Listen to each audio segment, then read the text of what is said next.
Nabi sallallahu alaihi wasallam bersabda, hadis sahih Bukhari dan Muslim. Baginda menyebut, "Man yuridillahu bihi khairan yufaqihu fid din." Man yuridillahu bihi khairan. Sesiapa sahaja, sesiapa yang Allah Subhanahu wa taala mahukan untuk dirinya khairan, siapa yang Allah nak kebaikan untuk seseorang itu, Nabi kata yufaqihu fid din, Allah Ta'ala akan memberikan kepada dia kefahaman. Fiqh dengan erti kata kefahaman dalam agama.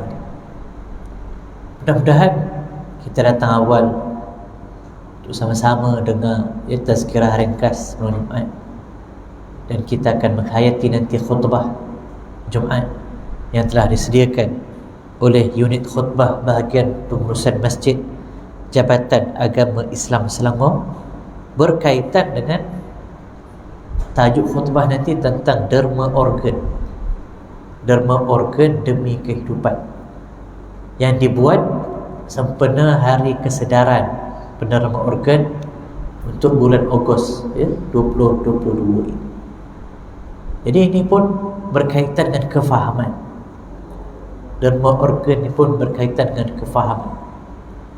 Kadang-kadang salah faham dari sudut konteks yang lebih besar, menjadikan kita melihat derma organ itu satu benda yang tak baik, sedangkan dia satu perkara yang sebenarnya dituntut juga, dan di sudut fatwa pun tak ada masalah. Dalam syariat ada 5 maqasid yang disebut. Ada 5 benda yang syariat jaga. Penjagaan agama, kemudian nyawa, akal, keturunan, dan juga harta. Ini dia sebut sebagai maqasid asy-syariah. Maqasid asy-syariah, tujuan utama syariat itu diturunkan untuk jaga 5 perkara ini. Syariat ini untuk jaga agama, menjaga nyawa, menjaga akal, menjaga keturunan, dan juga harta. Jadi nyawa itu memang satu benda yang dijaga dalam syariat. Tak boleh dosa besar bunuh orang saja-saja, tak ada. Darah manusia ni secara asalnya haram, melainkan dengan nas juga, melainkan dengan perkara-perkara yang membolehkan. Menjaga akal, syariat datang larang untuk minum arak, ambil benda-benda memabukkan dan sebagainya. Dia larang itu untuk jaga akal. Jaga keturunan, diharamkan perkara-perkara, bahkan yang mendekati zina pun, wala taqrabuz, yang perkara yang membawa dan mendekatkan pun dilarang. Dan juga menjaga harta, mereka yang curi dan sebagainya, itu ada hudud untuk menjaga perkara tersebut. Kerana itu baginda sallallahu sendiri, bulan Muharram ni, kalau cerita masih lagi kita menyebut tentang hijrah baginda sallallahu alaihi wasallam, baginda sendiri dalam peristiwa hijrah mengambil sebab dan mengambil jalan untuk menjaga nyawa baginda sendiri. Walaupun kita tahu Umar, sahabat besar Umar Al-Khattab, bila mana diizinkan untuk hijrah, maka sahabat yang lain semua sembunyi-sembunyi. Semuanya keluar daripada Mekah secara sembunyi. Waktu tengah malam, waktu panas terik, keluar melalui bukit-bukit, celah-celah bukit dekat Mekah untuk menjaga diri. Kecuali Umar yang pergi di tengah-tengah dataran Kaabah lalu memanggil semua kabilah-kabilah Arab, Bani Abdul Manaf, Bani Hashim, Bani Kilab, Bani Adi, dipanggil semua. Aku esok akan hijrah keluar. Dalam keadaan orang sembunyi-sembunyi, dia buat iklan tengah-tengah dataran Kaabah. Esok aku akan hijrah. Siapa yang nak ibu dia kehilangan anak, isterinya jadi janda, anaknya jadi yatim, tunggu aku dekat lembah sekian-sekian. Dan bila Umar keluar, tak ada orang kan? Lalu yang ikut Umar 20 orang daripada orang-orang Islam yang tak ada kekuatan, yang lemah-lemah. Umar pun bawa 20 orang keluar selamat. Tak ada orang yang berani kacau. Itu ijtihad peribadi. Kalau ada yang tanya, kenapa Nabi tak buat macam tu? Kenapa Nabi sendiri tak buat begitu? Umar buat begitu. Jadi kita kena faham. Ini penting kefahaman. Baginda SAW musyarrih dipanggil. Musyarrih artinya apa yang Nabi buat akan jadi syariat. Kalau Nabi buat begitu, artinya dia jadi wajib. Semua orang kena buat begitu, dan akhirnya itu akan menghancurkan maqasid syariat, menjaga nyawa. Lalu baginda SAW mengajar kepada umatnya bahawa agama ini agama rahmat. Dia rahmat. Maka perlu cari jalan, perlu ambil semua sebab perlu diambil untuk menjaga nyawa. Penting.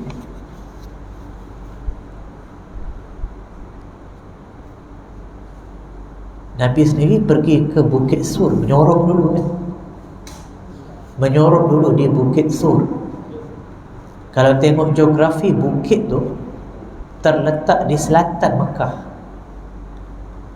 Dalam ketika mana Quraisy dapat tahu pengikut-pengikut Muhammad ni pergi ke utara, ke Yathrib, ke utara, Nabi turun ke selatan. Ini satu strategi dan juga mengambil sebab yang cukup tinggi, cukup besar. Polis-polis semua buat roadblock dekat utara, Nabi rupanya ke selatan, Gua Thur, dan berada dekat dalam gua 3 hari pula. 3 hari atas bukit. Dan gua itu, Gua Thur itu yang terletak dekat Bukit Thur, betul-betul di puncak bukit, betul-betul dekat tempat poin yang paling tinggi di bukit.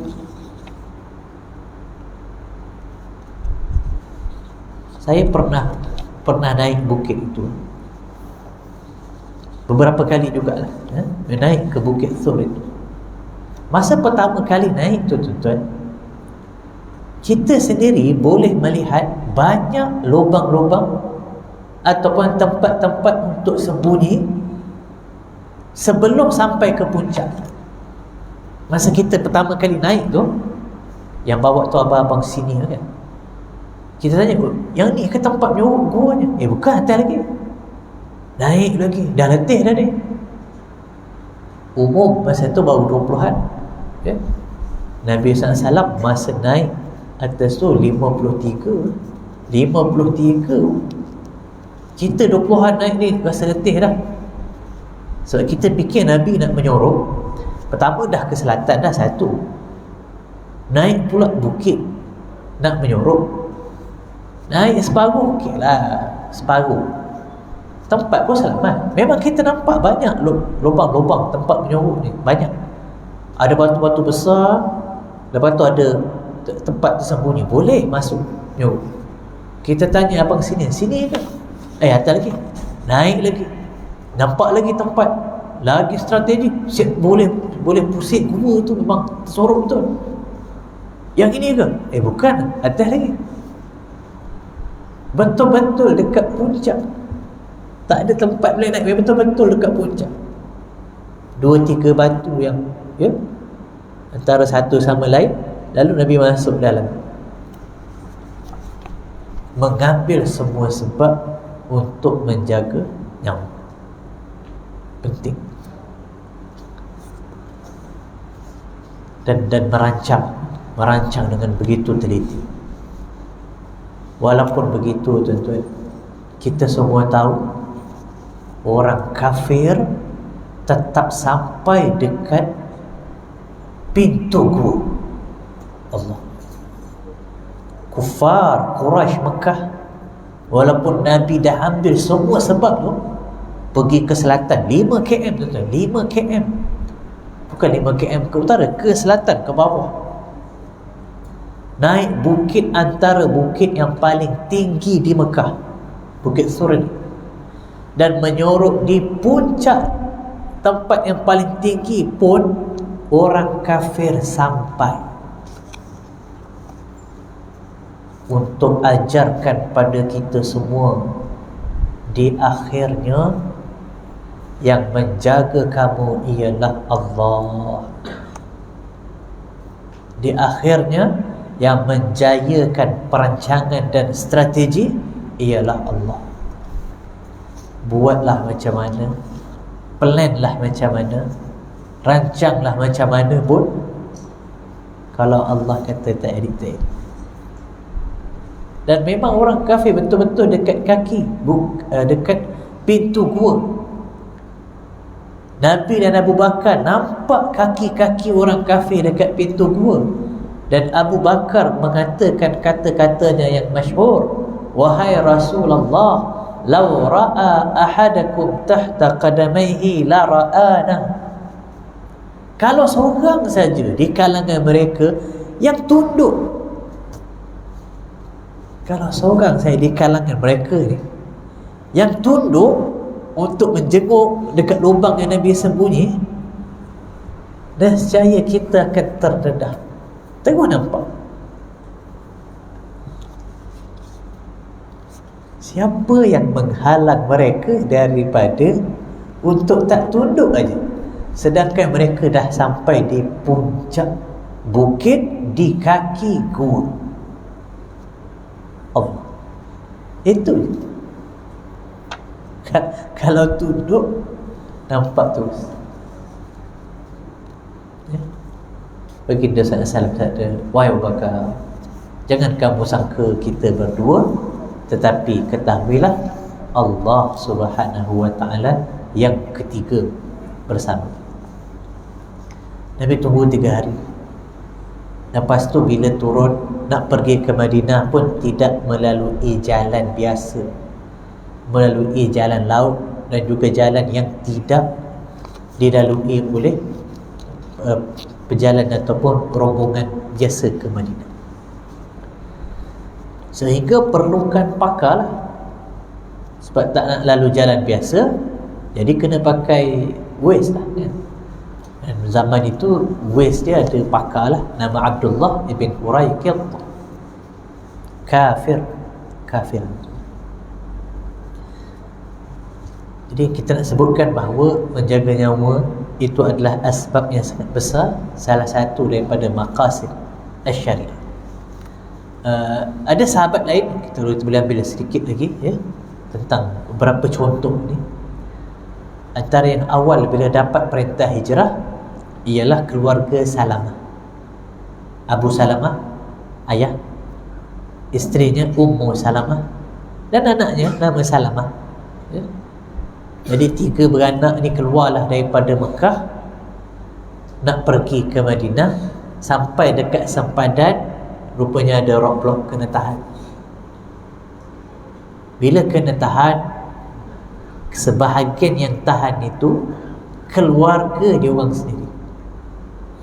Keluarga Ummu Salamah ada, keluarga Abu Salamah pun ada. Lalu keluarga Ummu Salamah, keluarga belah perempuan, cakap dekat lelaki, wahai Abu Salamah, Kalau kau nak keluar ni pergi 400 km ni, nak membahayakan nyawa anak kami dan cucu kami, tak boleh. Kalau kau nak pergi, kau pergi seorang-seorang. Anak kami ni, Ummu Salamah ni, dengan Salamah yang budak ni masih kecil 4 tahun ni, kami takkan benarkan keluar dengan kau, membahayakan. Tapi Ummu Salamah memang nak ikut suami dia, cuma dihalang, keluarga dia tahan. Akhirnya yang dapat keluar hanyalah Abu Salamah. Yang laki dia boleh lepas. Tinggal siapa? Tinggallah Ummu Salamah dengan anaknya Salamah umur 4 tahun. Lalu bila Ummu Salamah nak dibawa balik oleh keluarganya, keluarga belah laki tahan pula. Mereka pula argue dekat keluarga perempuan. Sekarang ni anak kami dah keluar pergi tak tahu ke mana. Yang ada dengan dia sekarang waris cucu kami. Yang siapa? Salamah. Ummu Salamah yang perempuan tu anak korang ambil lah. Tapi yang cucu ni kami ada hak. Kata keluarga belah lelaki pula. Jadi yang ibu ni, yang Ummu Salamah ni, pegang anak di mana boleh. Orang tadi suami dia dah tinggal, sekarang anak dia pula orang nak ambil. Tapi keluarga belah laki bertegas, ya? Anak dia dah pergi, sekarang nak cucu. Lalu keluarga belah laki pun ambil cepat-cepat Salamah dekat dakapan sang ibu. Bila nampak keadaan begitu, keluarga belah perempuan tentulah nak mempertahankan cucu dia juga.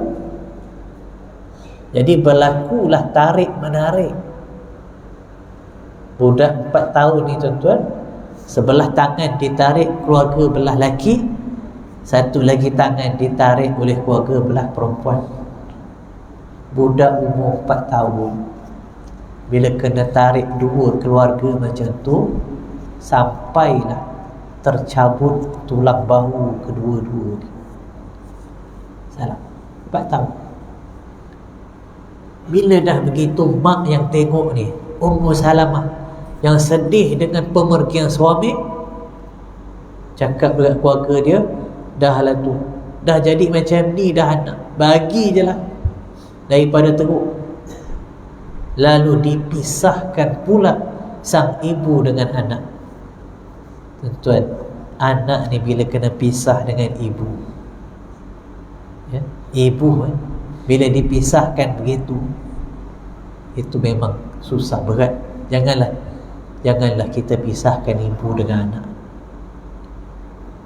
Selama setahun, Ummu Salamah akan keluar pagi-pagi dia dekat rumah dia, keluar daripada rumah dia pagi-pagi, dia pergi dekat tempat berlakunya peristiwa Abu Salamah tinggalkan dia dan anaknya diambil orang sebab sedih. Dia keluar pagi, menangis sepanjang hari, petang balik. Esoknya pergi macam tu selama setahun. Ini ibu punya sedih nak cerita. Setiap hari pagi pergi tempat tu nangis, petang dan nak matahari tu balik. Esok datang lagi. Lepas setahun, keluarga belah laki kesian. Sampai orang Arab viral lah masa itu. Sampai orang Arab kata, apa punya keluarga pisahkan anak dengan ibu dia. Orang Arab tu cerita, keluarga Abu Salamah ni malu lah. Bila dah viral, malu lah. Lalu mereka pun pulangkan Salamah yang anak ni dekat ibu dia. Tuan-tuan bayangkan, dakapan pertama lepas setahun, anak dah 5 tahun. Tuan-tuan bayangkanlah pertemuan pertama itu selepas setahun dipisahkan. Lalu Salamah tak tunggu lama, bila dia dah dapat anak dia ni, dia terus keluar tuan-tuan. Dia kata, ini kalau orang tu ubah fikiran ke apa, ambil balik anak dia macam mana? Dia terus keluar daripada Mekah. Nak pergi mana? Madinah. Berapa km? 40 450 km. Naik apa? Jalan kaki. Mana ada apa? Keluar. Ketika dah keluar daripada sempadan Mekah tu, yang nampak keadaan Ummu Salamah bawa anak ni, Salamah ni, seorang lelaki yang bernama Uthman ibn Talhah. Uthman ibn Talhah, bukan Uthman Affan, tu sahabat Nabi. Ini Uthman ibn Talhah, kafir Quraisy, musyrik, bukan Islam. Nampak Ummu Salamah bawa anak dia, dia pun pergi. Ummu Salamah, nak pergi mana? Aku nak pergi jumpa suami aku. Mana? Yathrib, 450 km. Naik apa? Macam ni. Dengan siapa? Aku, anak aku dengan Allah. Lalu Uthman bin Talhah, si kafir ni tuan-tuan, musyrik ni, dia kata, ni aku ada unta ni, unta aku ni, naik. Lalu Uthman bin Talhah bawa dia berjalan 450 km. Kata Ummu Salamah sebut, aku tak pernah jumpa orang paling mulia daripada Uthman ibn Talhah. Ummu Salamah sebut, sekali pun dia tak toleh belakang tengok aku, sekali pun tak. Sehingga dia nampak pokok-pokok kurma di Madinah tu, dia kata, ini suami kamu kat sini, pergilah. Unta ni bawa sekali. Habis tu dia balik ke apa? Jalan. Musyrik. Kadang-kadang kita kena tengok orang ni dengan adil. Agama kita mengajar untuk melihat dan menimbang, menilai manusia dengan adil. Jangan hukum seseorang dengan bangsa ke agama. Elakkan sentimen itu. Timbang dengan adil. Walaupun Uthman ibn Talhah jadi isunya, Uthman bin Talhah pernah satu kali dia buka pintu Kaabah. Sebab dia daripada keluarga Bani Syaibah, dia orang pegang kunci Kaabah. Ada sekali dia buka pintu Kaabah, dia bagi orang lain semayang dalam Kaabah. Lalu Nabi SAW pergi, dia halang. Muhammad, kau tak boleh. Nabi kata, orang lain boleh masuk, kau tak boleh, aku jaga kunci, kau tak boleh. Nabi kata, izinkan aku masuk nak solat dalam Kaabah. Tak boleh. Dia tak bagi Nabi tu. Musyrik kan? Nabi kata, tolonglah benarkan aku masuk. Tak boleh dia. Nabi kata, Uthman bin Talhah, benarkan aku masuk. Sebelum sampai satu masa, kunci itu ada di tangan aku. Nabi sebut macam tu. Sebelum sampai satu masa, kunci itu ada di tangan aku dan aku tak akan pulang balik. Tuan-tuan, Uthman bin Talhah cakap, kalau sampai hari itu mati lagi elok kan? Orang yang sama, tuan-tuan. Jadi kita kena nilai dan timbang dengan adil. Kalau kita hukum yang itu saja, kita kata ini teruknya orang. Akhirnya sampai hari itu pembukaan kota Mekah, tuan-tuan. Ketika pembukaan kota Mekah, Nabi cari mana Uthman bin Talhah. Panggil dia, Uthman bin Talhah kena tangkap. Uthman, mana kunci? Uthman bin Talhah tahu benda tu akan berlaku. Dia bagi kat mak dia. Tak ada dengan aku, dengan mak aku. Lalu Nabi suruh sahabat pergi rumah dia, ketuk pintu. Mak dia dah tua, memang tak bagilah, simpan. Akhirnya sahabat datang balik, Rasulullah, mak dia tak bagi. Nabi kata, Omar, pergilah kamu. Omar pun pergi. Omar ketuk pintu, baru ketuk pintu, mak dia keluarkan kunci tu. Yang Omar pun balik dapat kunci. Lalu Nabi kata, wahai Uthman ibn Talhah, ingat lagi tak, aku cakap kunci ni akan ada di tangan aku. Uthman bin Talhah dah menyesal. Lalu Nabi kata, hari ini yaumu birrin wa wafa. Hari ini hari bir, baik, dan hari setia, hari balas jasa. Ingat tak apa kau buat dekat Ummu Salamah? Ya Allah, salah satu nama Allah Asy-Syakur, sangat berterima kasih. Itulah yang Nabi buat. Lalu Nabi serahkan balik dekat Uthman bin Talhah. Nabi kata, wahai Uthman bin Talhah, peganglah kunci ini. Engkau dan anak cucu cicit engkau sampai hari kiamat, tak ada siapa yang boleh ambil daripada engkau melainkan zalim. Sampai hari ni tuan-tuan, kalau nak masuk Kaabah, kena jumpa keturunan Bani Syaibah dekat Mekah. Bukan raja yang pegang, keturunan mereka yang pegang untuk masuk dalam Kaabah. Aqulu ma sami'tum. Nanti kita dengar semua khutbah Jumaat berkaitan dengan kehidupan derma organ. Kita tangguh dengan tasbih kafarah dan surah Al-Asr. Subhanakallahumma wa bihamdika asyhadu an la ilaha illa anta astaghfiruka wa atubu ilaik.